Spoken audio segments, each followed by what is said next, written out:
Excel plus का लोगो थोड़ा सा चेंज हो गया है। कुछ टाइम पहले दूसरा होता था और अब ये थोड़ा सा डिफरेंट हो गया है और बस ये इस तरह का अब दिखता है। और बस हम स्टार्ट करते हैं। तो चले मैं आपको बताती हूँ कि इसको जब हम ओपन करेंगे तो इस तरह का इंटरफेस आपके सामने आएगा और इसको हम लोग यहाँ से डिलीट कर देंगे, जहाँ डिलीट का ऑप्शन नज़र आ रहा है आपको, यानी कि यहाँ से मैंने इसको डिलीट कर दिया। अच्छा जी, मैं आज आपको यहाँ पे टूल्स बताने वाली हूँ। सबसे पहले तो मैं आपको कुछ लिख के दिखाती हूँ ताकि आपको ये पता चले कि इसको इस पर लिखना क्या है, फिर हम उसके हिसाब से टूल्स यूज़ करेंगे।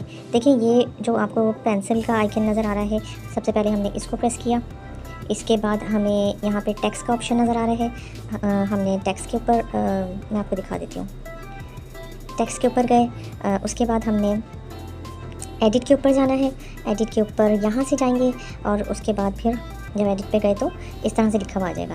इसको हम डिलीट कर देंगे। डिलीट करने के बाद अच्छा, यहाँ से हम लैंग्वेज को चेंज कर सकते हैं, उर्दू भी और अरबी भी। तो अगर मैं उर्दू को सेलेक्ट कर लेती हूँ तो इसमें मैं अगर लिखती हूँ मैंने अगर लिखा अस्सलाम वालेकुम, तो हम अब इसके ऊपर काम करेंगे। इसको ओके कर देंगे, यहाँ से ओके जहाँ लिखा हुआ है। उसके बाद हम इसको, अब मैं आपको बताती हूँ कि कौन कौन से टूल्स इसमें यूज़ होंगे। अच्छा जी, तो मैं आपको ये आगे करके बताऊँ कि ये जो आपको नज़र आ रहा है ये वाला टूल, इससे हम इसका साइज़ बड़ा और छोटा करेंगे, मैं आपको अभी करके दिखाऊंगी। इस वाले से हम पोजीशन इसकी चेंज करेंगे, वो भी मैं आपको करके दिखाऊंगी। और इस वाले से हम कलर इसका चेंज कर सकते हैं, अपनी मर्ज़ी का कोई भी कलर रख सकते हैं। मैं साथ के साथ आपको सारे टूल्स के बारे में बताती चली जाऊंगी। फ़िलहाल हम कर रहे हैं साइज़ के ऊपर जाते हैं।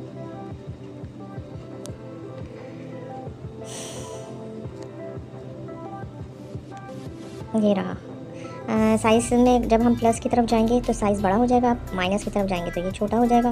प्लस की तरफ गए, मैंने थोड़ा सा साइज़ इतना बड़ा रख लिया। उसके बाद मैं फिंगर की हेल्प से ले आई हूँ, वरना मैं आपको बताती कि पोजीशन की हेल्प से किस तरह से आगे पीछे होता है, लेकिन मैं वो आपको बता देती हूँ। अच्छा, हमने टिक कर दिया था तो ये फाइनल हो गया हमारे पास। पोजीशन जो है ये, इसमें हम ये कर सकते हैं कि ये जो प्लस और माइनस बने हुए हैं, प्लस से इसकी पोजीशन को हम स्पीड से मूव कर सकते हैं। जैसे कि मैं आपको दिखाती हूँ, ये तेज़ी से नीचे आ रहा है और बड़ी जल्दी ऊपर जा रहा है। जब हम माइनस करेंगे इसको तो आप ये देखिएगा कि इसकी स्पीड स्लो हो जाएगी, स्पीड स्लो हो गई। और जब हमें बहुत बारीकी से काम करना होता है, इसको पोजीशन को चेंज करना होता है, तो हम बिल्कुल माइनस के ऊपर ले आते हैं ताकि इसकी पोजीशन बहुत स्लो मूव करे। इसको हम टिक कर देंगे तो ये हमारे पास फाइनल आ जाएगा। उसके बाद हम जाएंगे कलर में। अच्छा, पैडिंग का भी बता देती हूँ मैं आपको। ये होता है पैडिंग। ये पैडिंग में जब हम गए तो ये देखें, जैसे कि बाज़ दफ़ा अल्फाज कट रहे होते हैं, इसमें मेरा अल्फाज कट नहीं रहा, इसलिए मैं उस तरह से नहीं दिखा नहीं सकूँगी। समझा देती हूँ कि यहाँ से इसको किया तो यहाँ से इसकी पैडिंग बढ़ गई, यहाँ से किया तो यहाँ से पैडिंग बढ़ गई। उससे ये होता है कि आपके अल्फाज पूरी तरह सामने से आ जाते हैं, कोई अल्फाज कटता नहीं है। इसको फाइनल कर देंगे। फिर हम जाएंगे कलर के अंदर। कलर में जाने के बाद आप अपनी मर्ज़ी का कोई भी कलर ले सकते हैं। वाइट पे ये देखें नज़र ही नहीं आ रहा है, और रेड ले लिया, ये वाला रेड ले लिया। मुझे ये, अगर मैं पिंक ले लूँ तो मैं इसको टिक कर सकती हूँ। लेकिन मैं आपको बताऊँ, कलर्स में भी दो आपके पास ऑप्शन है, एक कलर्स का और एक ग्रेडियंट का, और एक ऑप्शन और है आपके पास, मैं आपको वो भी बता देती हूँ। जैसे कि ये प्लस, इस पे जाने के बाद हम अपनी मर्ज़ी से कलर बना सकते हैं। आपको ऊपर वो सर्कल नज़र आ रहा है, उस सर्कल में आप ये देखें, मैं जैसे जैसे फिंगर रख के मूव कर रही हूँ उस सर्कल में कलर्स आ रहे हैं। मैं अपनी मर्ज़ी का कलर बना के और इसमें वो फाइनल कर सकती हूँ। मैं जहाँ अपनी फिंगर को रोकूँगी वो कलर फाइनल हो जाएगा। जो कलर आपको अच्छा लगे उस पर जाके आप उसको फाइनल कर दें। ठीक है, मैंने इसको फाइनल करके ओके कर दिया। ये कलर मेरे पास आ गया फाइनल। ठीक है, इसको मैंने टिक करके फाइनल कर दिया। उसके बाद मैं आपको बताती हूँ क्या करना है। यहाँ जो ऑप्शन है ये बैकग्राउंड का ऑप्शन है, ये बैकग्राउंड का ऑप्शन है, ये वाला। मैं आपको बताती हूँ बैकग्राउंड में किस तरह से होगा यूज़। इसमें हम जब इसको इनेबल कर देंगे तो यानी कि हम इनेबल जहाँ लिखा हुआ है इसको प्रेस करेंगे तो ये पीछे से बैकग्राउंड आ गया, नीचे आपके कलर्स शो हो रहे होंगे। तो हमारी मर्ज़ी है कि इसमें हम वाइट दे दें, रेड दे दें, ब्लैक दे दें, कोई भी अपनी मर्ज़ी का हम बैकग्राउंड दे सकते हैं। इसको मैंने टिक कर दिया, ये फाइनल हो गया। अच्छा, अब ये वाला जो ऑप्शन है, इस ऑप्शन से हम जाएंगे कर्व की तरफ, यानी कि मैं आपको दिखाती हूँ कि इसको किस तरह यूज़ करना है। प्लस की तरफ जाएंगे तो ये इस तरह कर्व में जाएगा, माइनस की तरफ जाएंगे तो ये इस तरह से कर्व में जाएगा। फ़िलहाल मैं इसको नॉर्मल पे ही रहने दूँगी। उसके बाद अगला है जो ज़्यादातर यूज़ हो रहे होते हैं, मैं उसके बारे में आपको बता रही हूँ फ़िलहाल। जैसे जैसे हम आगे काम करेंगे वैसे वैसे हम मज़ीद टूल्स को जानते रहेंगे।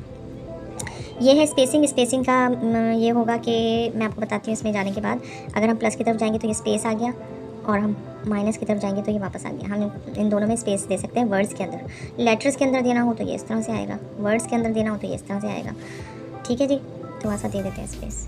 उसके बाद ये है स्ट्रोक्स में हम स्ट्रोक भी मैं आपको करके दिखा देती हूँ। स्ट्रोक में ये होता है इनेबल करने के बाद मेरा जो लिखा हुआ है उसको मैं वो कलर सेलेक्ट करूँगी जिस पे वो इन्हेंस हो। जैसे कि वाइट मैंने किया तो ये वाइट इन्हेंस हो रहा है। प्लस की तरफ जाऊँगी तो ज़्यादा इन्हेंस होगा, और माइनस की तरफ आऊँगी तो कम होगा। ठीक है जी, और उसके बाद आ जाता है मैं बताती हूँ आपको। स्ट्रोक्स है, शेडो है, इनर शेडो है, ये सब चीज़ें मैं आपको एक साथ बता देती हूँ। स्ट्रोक्स में गए, स्ट्रोक्स का तो मैंने आपको बता दिया है। अब बारी है शेडो की। शेडो में जाने के बाद इनेबल किया, उसके बाद इसको शेडो दिया तो ये देखें, इसको जो हमने स्ट्रोक दिया था उसके शेडो में थोड़ा सा आप और करें तो फ़र्क पड़ रहा होता है, बहुत ज़्यादा नहीं। शेडो यहाँ से आ गया, वहाँ से आ गया, जिस तरफ से आप शेडो देना चाहें, ऊपर से नीचे से आपको शेडो मिल जाएगा। मुझे नहीं चाहिए इसलिए मैं इस पर नहीं गई। ये होगा इनर शेडो। अब इसको भी आप देखें किस तरह से यूज़ होगा। ये देखें, शेडो आपको फील हो रहा होगा, आगे पीछे होता हो। मुझे नहीं चाहिए इसलिए मैंने इसको नहीं यूज़ किया। 3D रोटेट है,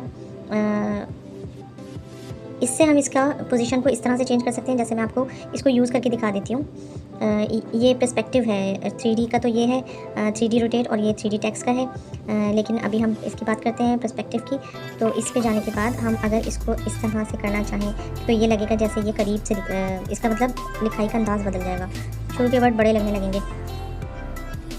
तो मैं इसको इनेबल करके मैं आपको बताती हूँ कि ये किस तरह से दिखेगा। ये देखें, ये इसका फाइनल लुक है, ये इस तरह से दिखेगा। मुझे ये इस तरह से नहीं दिखाना, तो मैं वापस हम वापस किस तरह से जा सकते हैं। अगर हमने कुछ काम किया है और वो सही नहीं हुआ या वो हमें नहीं अच्छा लगा तो हम वापस किस तरह जा सकते हैं वो मैं आपको बताती हूँ। ये एरो का निशान है, इससे हम बैक कर सकते हैं। जो हमने काम किया है उसको बैक हो गया। ठीक है जी, बाकी मैं आपको बताती हूँ कि अब ये कॉपी है, ये कॉपी है, इससे कॉपी कर सकते हैं। इससे हम स्टाइल्स देख सकते हैं। इससे हम इन फ्रंट भी जाएंगे, और इससे हम इन फ्रंट टू फ्रंट और टू बैक पे जाएंगे। टू फ्रंट और टू बैक में आगे जाके आपको पता चलेगा किस तरह से यूज़ हो रहा है। इस वक्त बताना मैं बता ही नहीं पाऊँगी, क्योंकि वो इस वक्त आपको नज़र ही नहीं आएगा कि किस तरह से काम हो रहा है उसके ऊपर। वो जैसे जैसे आगे क्लासेस आएंगी उस तरह से आपको बाकी के टूल्स का पता लगता जाएगा। ये आ गए साइज़ में आप अगर इनको आगे जाके देखेंगे, यहाँ पे ये माई प्रोजेक्ट्स हैं। जो आप प्रोजेक्ट बनाते जा रहे हैं वो यहाँ पे सेव होते जाएंगे। उसके बाद आगे आपको जिस तरह से आप इसको आगे बढ़ाएंगे आपको साइज़ समझ में आते जाएंगे। पहला वाला जो है वो यूट्यूब के लिए होता है, सेकंड वाला टिकटॉक के लिए होता है, फिर इंस्टाग्राम के लिए होता है, और आगे फेसबुक के लिए होते हैं। और आगे आप जिस तरह से बढ़ाते जाएंगे आगे लिखा हुआ आपको मिलता जाएगा कि कौन सा साइज़ किस चीज़ के लिए यूज़ हो रहा है।